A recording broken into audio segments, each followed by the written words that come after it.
Hi friends, ఈవేళ అమ్మవారి కోసం నేను నైవేద్యాలు రెడీ చేస్తున్నాను ఫ్రెండ్స్.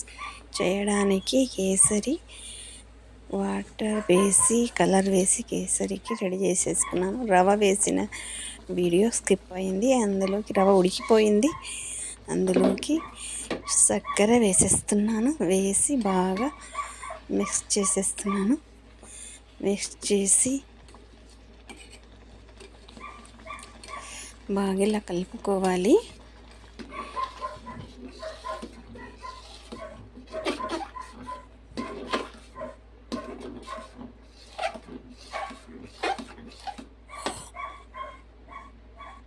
బాగా కలుపుకున్న తర్వాత కాసేపు అంత వదిలేసి కేసరి రెడీ అయిపోయింది. బాగా ఉడికింది. అందులోకి వేయడానికి నెయ్యి వేసి డ్రై ఫ్రూట్స్ వేపుకుందామండి. వేపుకొని నెయ్యిలోనే ఇలా వేపుకుంటూ వేస్తే టేస్ట్ సూపర్ వస్తుంది. అందుకే ఇలా వేస్తున్నాను.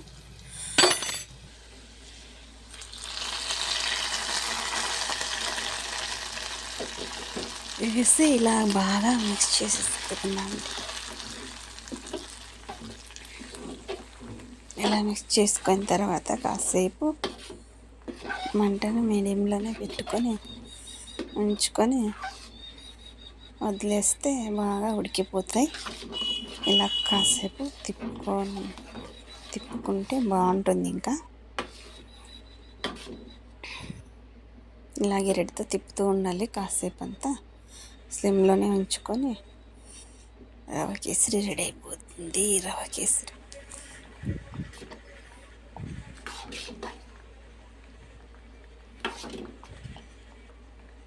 చూడండి, ఇలా వచ్చేసింది. ఇలా వస్తే బాగుంటుంది టేస్ట్. ఇలా జారుడుగా రావాలి.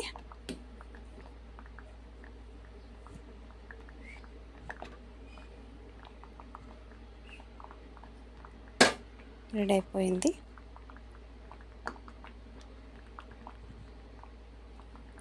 సెకండ్ శనగలు నానబెట్టుకొని ఉడికించుకొని ఉంచుకున్నాను. పోపు పెట్టేసాను. పోపు పెట్టి పసుపు, కాస్తంత ఉప్పు, పసుపు, కారం వేసేసి పచ్చిమిర్చి వేసేస్తున్నాను. వేసి మిక్సీ పట్టిన పచ్చిమిర్చి వేసి బాగా కలిపి ఉడికించిన శనగలు వేసేస్తున్నాను. వేసి బాగా కలుపుకోవడమే. సెకండ్ ప్రసాదం బాగా కలుపుకుంటే ఇది రెడీ అయిపోతుంది.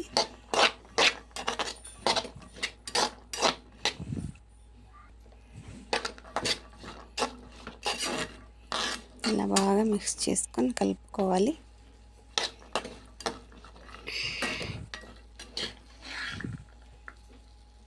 చూడండి, ఇలా రెడీ అయిపోయింది. తర్వాత చింతపండు పులిహోర ఉంచేసుకున్నాను.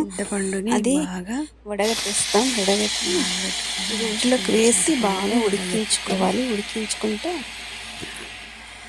గరిటెలో వేసి బాగా ఉడికిపోవాలి. ఉడికిపోతే అందులోకి స్పూన్ అంతా బెల్లం వేసేస్తాం. బాగా ఇలా మిక్స్ చేసేసి బాగా తిప్పుకోవాలి. కాసేపు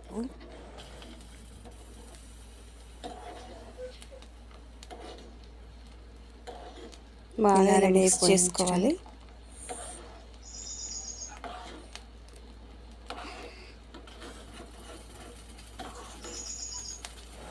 బాగా మరిగించుకుంటే ఇలా వచ్చేసింది. ఇప్పుడు తీసి దీన్ని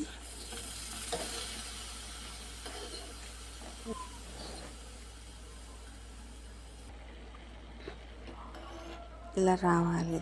ఇలా వచ్చిన తర్వాత కడాయి పెట్టి అందులో ఆయిల్ వేసి కొంచెం ఆయిల్లోనే ఇది వేసేస్తామండి. ఇప్పుడు ఆయిల్ బాగా కాగిన తర్వాత అందులోకి ఇది వేసేస్తామండి. మిశ్రమాన్ని తర్వాత వేసేసి చింతపండు వేద్దామండి. వేసి అందులోకి వేసి బాగా ఉడికించిన తర్వాత కాస్తంత పసుపు మొత్తం ఇందులోకి వేసేస్తాం. ఉప్పు కాస్తంత కారం వేసిన తర్వాత పోపు పక్కన కారం పెట్టేశాను. ఐటమ్స్ మొత్తం వేసి ఇందులోకి వేసి పోపు మిక్స్ చేయడమే. పోపు పెట్టిన ఐటమ్స్ పోపు మిక్స్ చేసుకొని బాగా ఉంచుకున్న ఇలా తిప్పేయాలి. మిశ్రమాన్ని వేసిన తర్వాత వేసి బాగా కలిపేస్తే చింతపండు పులిహోర రెడీ అయిపోతుంది. ఇలా మిక్స్ చేసుకుంటే పచ్చిమిర్చి నిలువుగా కట్ చేసుకొని అందులోకి వేసేయాలి. వేస్తే టేస్ట్ సూపర్ ఉంటుంది. అది మెత్తగా కొంచెం వేసుకుంటే టేస్ట్ ఇలాగా చేసుకుంటే పచ్చిమిర్చి మంటను మీడియంలోనే ఉంచుకొని కాసేపు ఉడకనివ్వాలి. బాగా చేసుకోవాలి. ఉడికిపోతే చేసుకుంటే చింతపండు పులిహోర రెడీ అయిపోతుంది. చింతపండు పులిహోర సూపర్ ఉంటుంది. బాగా ఉడకనివ్వాలి. చింతపండు పులిహోర కోసం చింతపండు రెడీ, పులిహోర ఐటమ్స్ రెడీ అయిపోయింది. ఇంకాసేపు ఇలా తిప్పుతూ ఉండాలి. ఆల్మోస్ట్ రెడీ అయిపోయింది. అయింది. అన్నం రెడీ పెట్టేసుకుందాము. అందులోకి వేసి అన్నంలోకి వేసి బాగా కలిగి పెట్టేస్తామండి. మిశ్రమం మొత్తం వేసేస్తే బాగా మిక్స్ చేసుకొని పులిహోర అన్నం కలిపేద్దామండి. పులిహోర రెడీ అయిపోయింది. బాగా కలిపేస్తాను. అంతే సూపర్గా ఉంది. నెక్స్ట్ మీరు ట్రై చేయండి. బాగా ఇలా కలిపి ఎలా వస్తుందో చెప్పండి. బాయ్. చూడండి ఎంత బాగా కలుపుకుంటే నెక్స్ట్ బాగుంటుంది. పెరుగు అన్నం చేద్దామండి ఫ్రెండ్స్. చేయడానికి ఆయిల్ పెట్టేస్తాను. పోపు పెట్టేస్తున్నాను. పోపు ఐటమ్స్ అన్నీ వేసేసి పెరుగన్నం కోసం పోపు మాత్రమే పెట్టేస్తున్నాను. మినపప్పు అన్నీ వేసేసి ఐటమ్స్ అన్నీ వేసేస్తున్నాను. వేసి బాగా మిక్స్ చేసుకొని డ్రై ఫ్రూట్స్ కొద్దిగా వేస్తాను. వేసి మిక్స్ చేసేస్తాను.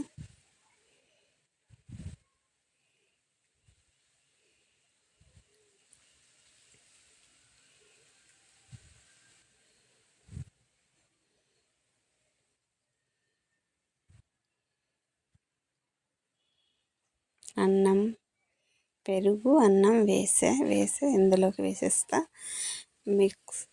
మిక్స్ చేయడం తర్వాత చూపించేస్తాను. ఇది కడాయి పెట్టుకొని ఇంకొకటి రెడీ చేసేస్తాము. లెమన్ రైస్ కోసం కడాయి పెట్టి పోపు అన్నీ పెట్టేసాను. అందులోకి పచ్చిమిర్చి పేస్టు, పసుపు వేసి పచ్చిమిర్చిలోకే ఉప్పు వేసేసాను. మిక్స్ చేసుకొని అన్నంని మిక్స్ చేసేస్తాను. లెమన్ రైస్ రెడీ అయిపోయింది.